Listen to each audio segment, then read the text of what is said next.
哎，是我莱德，你最好的朋友艾克斯啊！上次被莱德发破洞拳打死，我就超期待这款的完成版到底会做得多好玩，一直忍到讲完克斯4才来玩这一款。然而在这期间刚好蹦出一款超神的 X8 同人作，每天照三餐被问 TG 会玩吗？什么时候玩？这边大会统一宣布，我讲完 X8 就会玩这款同人作。感谢大家热情的询问跟推荐，反过来我也要推荐你们。欢迎来玩这款同人神作《洛克克4 KB 版》。听说作者是我的忠实观众，所以期待一下里面塞了多少新年快乐的东西吧。一样有2只可以选，我一开始以为左边是把拉比较强，右边手枪比较强，结果完全错误。左边是无敌时间长，右边是走路速度快，这根本就没有逻辑。这作者就是很爱搞怪，而且这2只还有个共通点，就是他们一样废。怎么样呢？喂！哎，干你啊！怎么打不到？他妈，这什么破烂！现在玩第2次已经觉得烂到免疫了，而且玩久了其实觉得作者挺仁慈的，他挑一只好手好脚的杰贝雷给你玩，而不是只有2只大脚丫的小矮兵。续关第1部分配置跟 X4 几乎一样，让你彻底体验到你是一个多么没用的量产机。同事打不爆，打会滚的还要调角度射他，祈求背景的随机值掉一颗大补帮你续命，否则死在续关里，死掉很好笑，无实无华的死去。按照克斯原作发展，续关几乎尽头的王们对话完就到下一区了，结果火龙很不巧的，我们这次投胎在小兵上，刚好抓包别单位的长官正在干坏事，而且我们无法控制小兵的台词与思想，他立志成为平息整场暴动的异教徒，所以刚才一路破坏掉发疯的同事，接下来还要收拾掉眼前的长官。这个故事告诉我们，有几分力就做几分事，请不要做出超出自己能力以外的事。还好前世打过火龙，还有作者的慈悲，让 X4 发生不可能的历史。小兵把火龙打跑，然后继续执行超出自己能力以外的事。如此伟大的情操，用2颗大石头就简简单单的困住了。如果我是传说中的 B 级猎人或 S 级猎人，早就几声3脚跳过去了。可惜我不是，只能认清事实，射爆石头再走过去。然后关卡上有这个毒气阿努比斯，先打完一趟正常的，再回来研究这个。找到 A 丽丝也没什么兴趣。他问是不是哥哥派来的，遇到杰洛就不一样了。你是来救我的吗？你看这里又告诉你一个故事，投错胎，人生的难度就是天差地远。不过也要知足了，这大概是生平唯一一次能跟正妹讲到话的机会，因为长官要来问罪了。卡尼尔不知道火龙被西格玛说死的事实，只知道下属跟非正规品猎人发生战斗，还叫他放下神圣的指挥棒。你实在太可疑了。之前第1次打的时候超惨。我操！等下，我不能冲啊！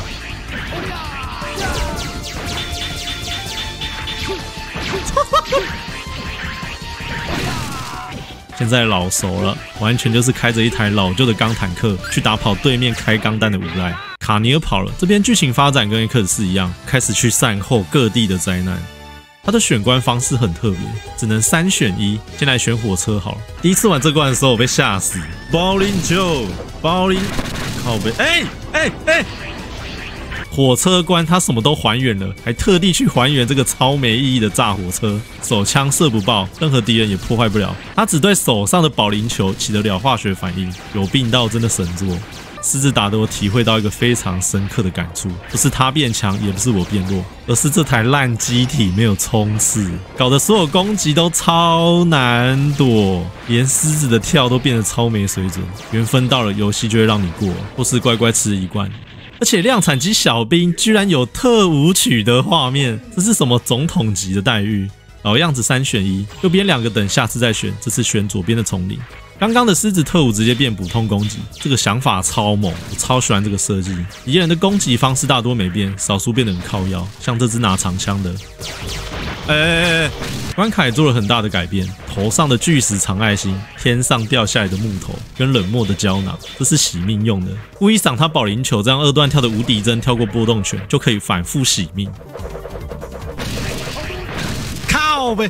蜘蛛的战斗力比狮子高超多，要你命屁股根本防不胜防，一压快半条。那个蜘蛛网的轨道也很奇异，然后后半就是感受机体残障的无奈，一群小蜘蛛就可以玩死你。蜘蛛网是改得很离谱，以前都是直球跟曲球，现在还有变速声卡球。这款同人度的难度之高，建议破艾克斯再来玩。目前8大打不打得赢都有点看运气跟靠一冠，不过难度设计是合理的，关卡都给个1冠给你筹码去硬换。下一关喷射轰雨。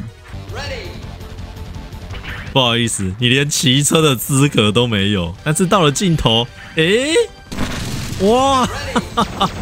第一次玩的时候觉得超神，作者直接编一个横向射击卷轴出来，小兵还拉风的开着骑乘装甲飙机器人，只有这里才享受得到。第2区就还好，这有错综复杂的结构跟衣冠，刚好可以走路看一下蜘蛛特务。不过作者说他在有实况的前几天终于改完更新，很期待我的反应。掉头机好像改得很高干什么独行跳跳机？干你娘！靠呗！干听到？他妈的垃圾！喷射红雨强化超没水准，还对着你尿尿，而且还是射刷宝贵的小子孙军团，然后射后不理。干还来！这个速度根本是违法的，这谁闪得过啊？总结胜利方程式，吃1冠。再来到宇宙港，这里大致上跟原本克斯4差不多一样，但是其中有一段真的太靠北了。怎么有独行跳跳机？我操！干！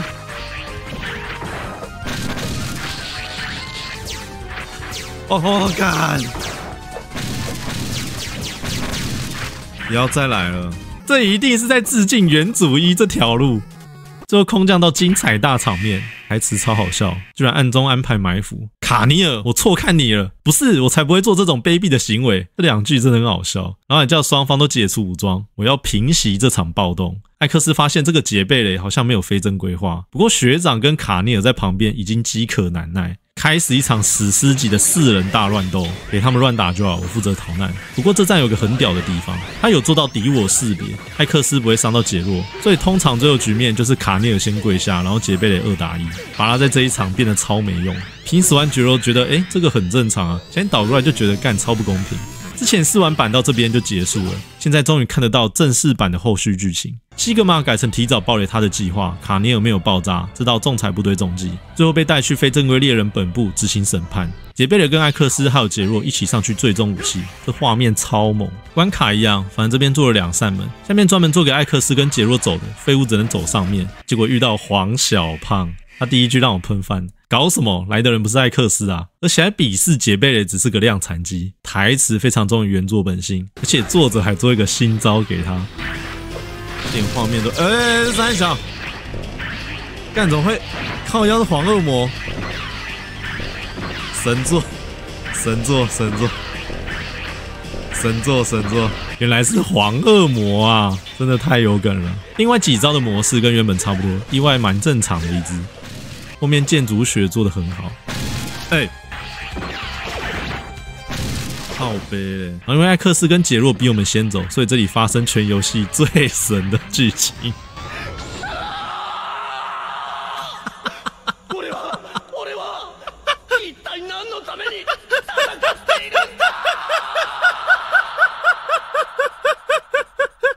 这个时间走真的超搭，所以我忍不住的笑得很缺德。这原本应该是一个悲伤的故事，但是这边真的改得很好又很有趣，毫无破绽可言。最后小兵与有容焉与2位英雄一起对抗西格玛，因为计划在前面提早爆雷，所以这边只有简单的无重点对话。不过问题来了，我没有火特务，不要等他们在那边烧吧，对他不能做任何事情。我觉得应该是这样我应该没办法。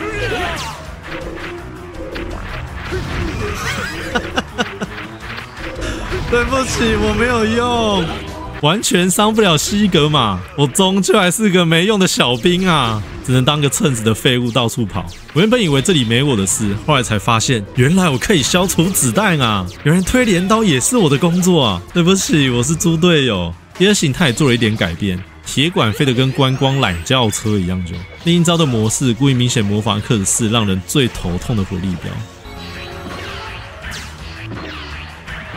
一样要打第3形态，超烦，不是超难。这根本就是打西格玛的时候，旁边多一只打不死的蚊子一直过来叮你，打死8大也顶多消失个5秒左右，就会出现下一只来攻击你，不停的重生轮回，打到西格玛爆炸为止。扣我血的几乎不是西格玛，而是旁边一直穿越守护大腿的黑森林，用针管把你全身插出一堆洞的死蚊子，打死一只又来一只。西格玛超可怜，威胁性远不如旁边这些蚊子。终于是平息这场暴动。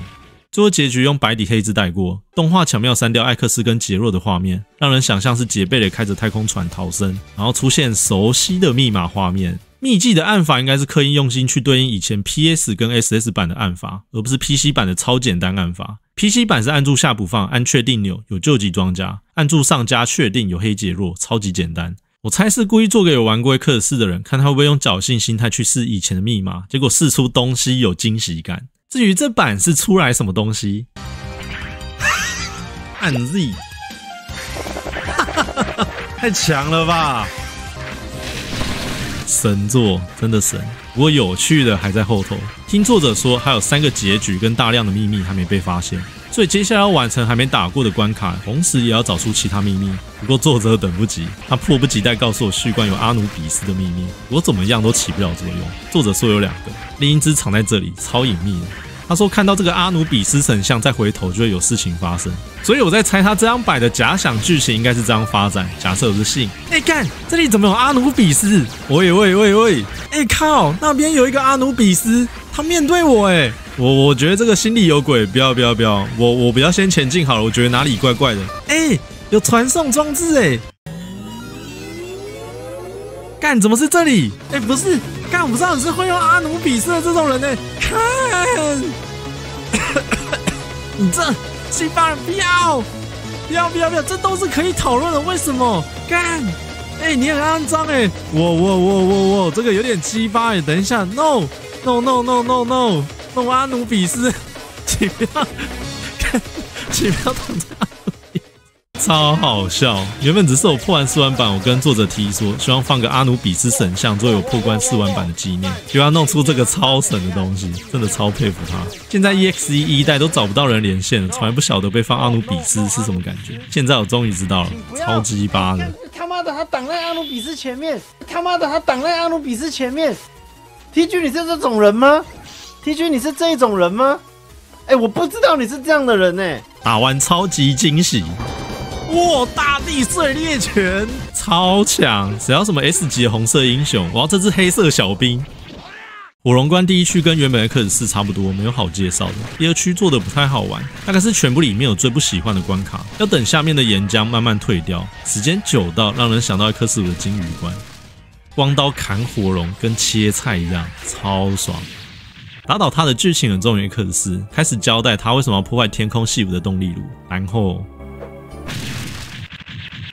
下一关冰霜海象，走一小段路，难得遇到心智正常的同类。接下来我不知道我该称赞作者用心，还是要说他心理变态。他硬是把这段滑雪还原出来，衔接克尔4的第1区往第2区的过场。我现在做影片就很想帮他配那个很烦的配音。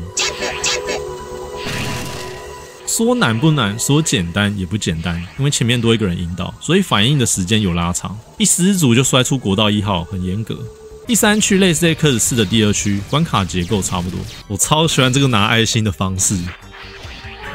再来打海象，这边对白很有意思。作者好像是因为很喜欢漫画的关系，把漫画蛮多增加的设定放进来，所以刚刚负责带入的同类已经被做成雕像。飞扑攻击跟原本相比，大多是加快版。打冰块这个新招我就很喜欢了，这个动作跟制作艺术品的兴趣很有连结性。不过面对持有杰若刀跟大地碎裂拳的小兵，还是安息吧。冰霜海象，下一关暴风猫头鹰。一开始直接精彩的王剑王回答我：你的心中还有正义吗？所以我才会来这里。这就是你的回答吗？那就坚持到底吧。两边对话僵持不下，想说讲完应该没事。看你老师的，你是没有吃过我的拳头，对不对？第1区也是跟克尔4前半差不多，但是这关肯定少不了那酷酷的东西，对吧？哇靠！直接开启成装甲单干一整支舰队，而且有合理怀疑，作者在偷偷暗示他超爱元祖8。冰关弄出滑雪，风鱼不骑车，改开机械人，现在又弄出一个空战，还好他没有把宇宙港弄成滑雪场，就打品性恶劣的暴风猫头鹰。哎，他怕冰哦。我觉得冰兔蛮强，但怎么突然变暴风铁？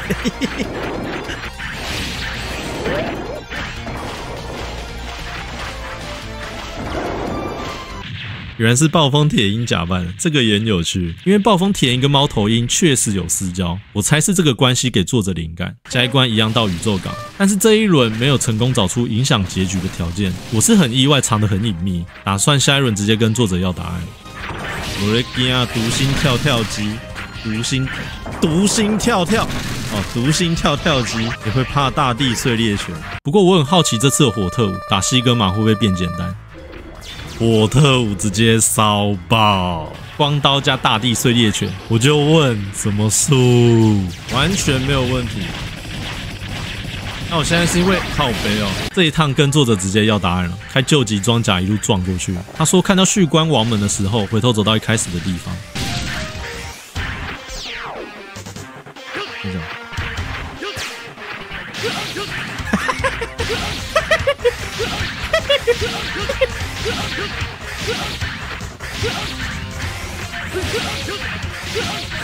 哎干！去啊！然后嘞，我有东西吗？我干我变成觉醒结背嘞！这个条件原本在实况的时候想说，这到底是什么意思？现在终于想到答案了。我们玩的这只小兵，他来的时间比艾克斯跟杰洛早到一点，所以回头走到起点的意思就是刚好杰洛出现的时间点，应该是这样吧？我的推理应该吊打毛利小五郎。然后火龙也有一个秘密，这时候满血打倒他就能满足条件，将会在火龙关发生一件好事情。不过我到火龙关的时候，发现觉醒强到真的有够夸张，它会自动回血。怕大家看到睡着，我说了一些精神喊话。觉醒 KB 命死光，这个死光不要说回标题，我直接退出洛克人节了。不要说什么 TG 讲游戏会玩洛克，他根本就不会玩，他懂个屁洛克。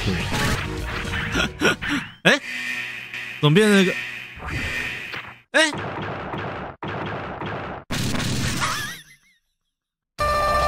哦，我看你老师。作者说他有课我都信，条件触发的超有逻辑又好笑。因为前阵子我在挑战快打旋风2代的好鬼，他的登场条件是其中几场要保持满血，这是最难达成的条件，所以他把好鬼火龙的触发条件设定成要满血打倒，去致敬快打2打好鬼的条件。我以为我在玩洛克人同人作，原来我又在挑战好鬼。作者还故意刚更新好鬼火龙的招式超有梗，好玩。下一关是还没玩到的分身蘑菇。这关让我开始后悔做原主影片，这边直接变那个观光懒轿车这样。哎，这个真的有点懒轿。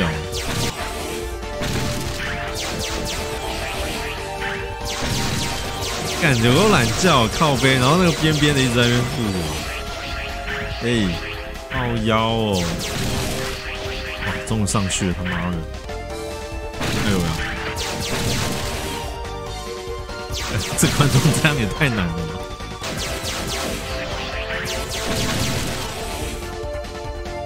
靠腰，看这什么鬼路线？靠腰哦！哎，直接跳车啊！干！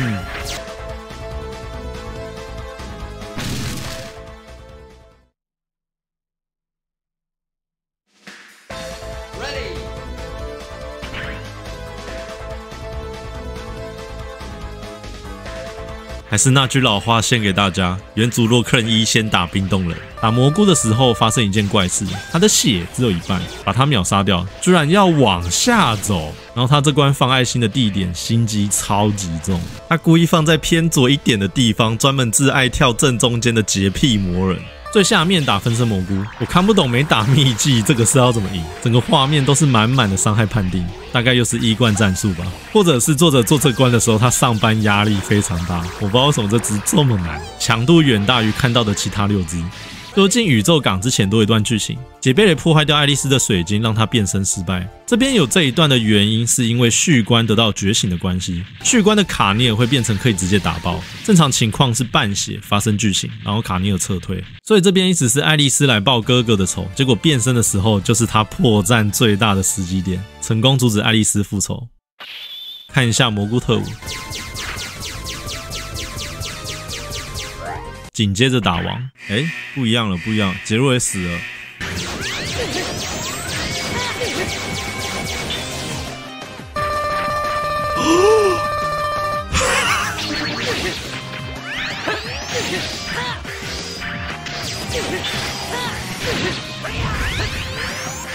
哇，这个画面就只有这款游戏才看得到啊！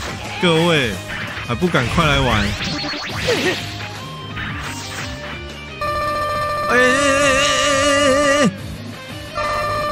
干三小！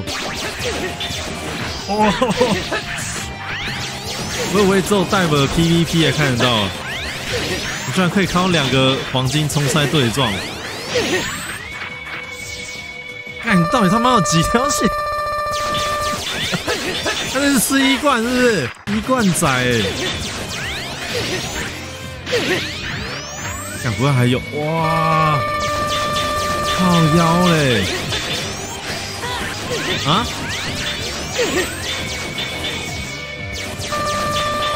作者说什么？另一个条件没达成，这边的 X 是无限。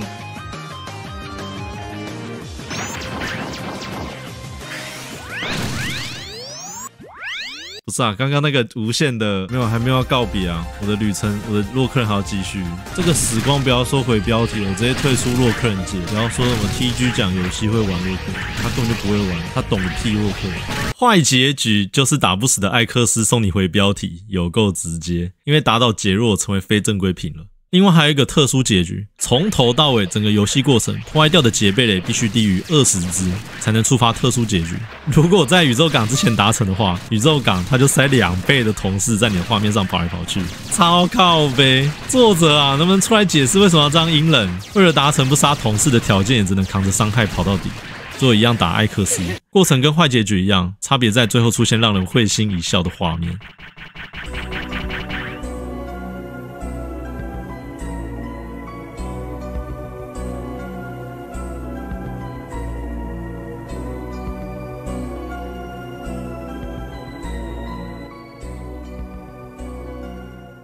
接下来只剩最后一个真结局。作者讲出条件的时候，我超想坐时光机回去自己想。我知道了啊！我居然没想到，没错，就是全部路线选择非正规品标志的 BOSS 孔雀、蘑菇、火龙，以及续关不能打杰若。刚好电子孔雀还没讲。继关光懒轿车之后，我觉得这又是我自己造的孽，没有元祖2打火机人那关这么夸张，但也是藏得够呛，过场弄得很有趣。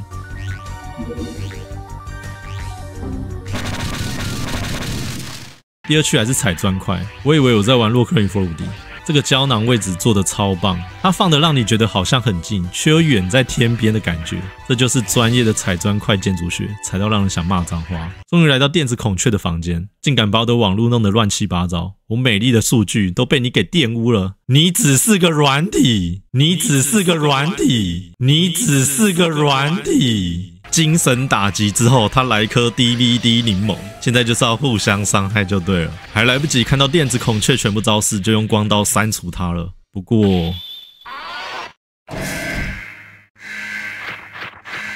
居然还有逃离电子空间这 part， 难怪要做上下卷轴的彩砖块，原来是为了符合 X4 漫画的情节，这个很厉害，完全没想到。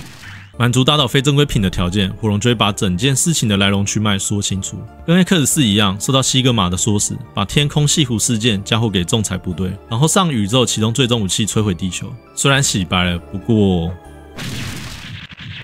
宇宙港几乎没有敌人，连卡尼尔也不用打了。告诉他已经消灭掉入侵仲裁部队网络的病毒，以及生物实验室的非正规品，还有火龙破坏天空系湖的真相。杰若跟艾克斯迟到，所以没听到，一样要来阻止仲裁部队的计划。结果所有仲裁部队成员马上赶来支援，一起挡住杰若跟艾克斯。这边超热血，好让杰贝尔跟卡尼尔上宇宙阻止西格玛。干，这画面超帅。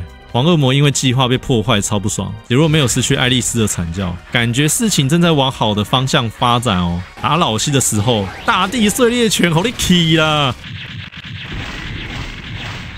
由于卡尼尔将叛徒简乃拉尔制裁，并成功阻止西格玛的诡计，简乃拉尔追求理想，误入歧途，最终牺牲自己，保全了大家，证明清白的仲裁部队们不再被视为非正规品，总算平息这场暴动了。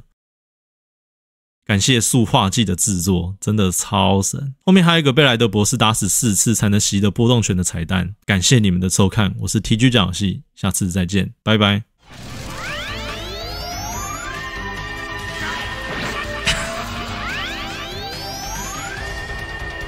去，喂，打都 K 哦，送哦！义工队万岁，这是同人啊，送哦！